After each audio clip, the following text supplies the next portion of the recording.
In politics, you're either on message or you are losing. Let's get to it.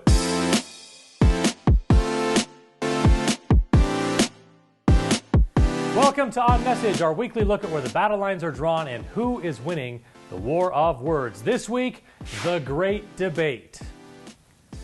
Last week, the Utah Republican Party went public with demands for the nonpartisan debate commission, insisting on control over the selection of moderators and questions that would be asked of candidates. Their rationale?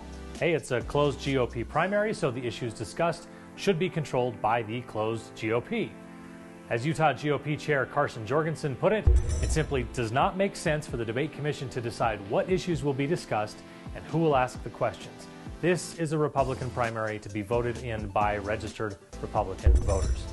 Ali Isom, one of the challengers running against incumbent Mike Lee in the U.S. Senate race, jumped on the story, saying, "I've been in politics long enough to know a scheme when I smell one." She says the party's trying to protect Lee from having to debate and added she would, quote, "debate anytime and anywhere."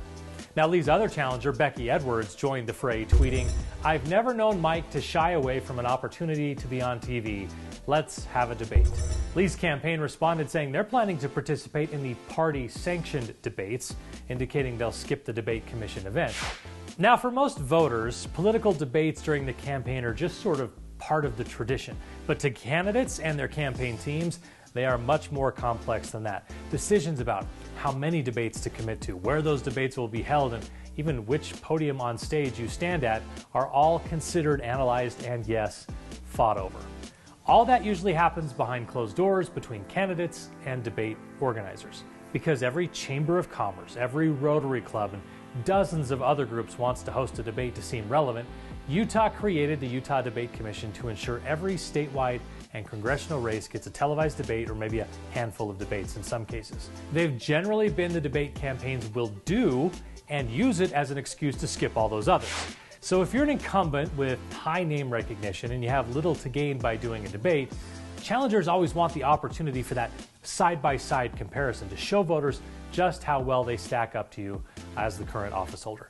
The truth is, the debates at a state level are rarely as high stakes as they can seem to a campaign. They don't draw a large audience in most cases, and a small percentage of those who watch are truly undecided and trying to figure out who to vote for. Which is what I find interesting. From the polling I've seen, Lee has a sizable lead with time running out. He's a sitting U.S. Senator who knows his issues and can articulate his positions. It's highly unlikely he would do any worse than a draw in a debate. So why turn the whole thing into an issue that the non-delegate crowd might actually notice? Do the debates, and worst case scenario, Lee takes a few punches in front of a modest audience. And what if Isom and Edwards show up for the debate commission event without Lee? They'll have a full half hour to attack him when he can't defend himself and make their respective cases for being an adequate replacement. Why not just keep the drama low? Show up, play a little error-free baseball, and stroll to a likely victory. In truth, Lee's lead may be so large that there's no real danger in either scenario, but giving your opponents the chance to hype up an event that wasn't really on anyone's radar and make it look like you're ducking the competition, that seems like an unnecessary risk. That's it for this week. More On Message in the next issue of the Utah Political Underground. Make sure you visit the site and sign up for our weekly email update. You can find more On Message videos, in-depth Utah political stories and analysis, plus podcasts and more at utahpoliticalunderground.com.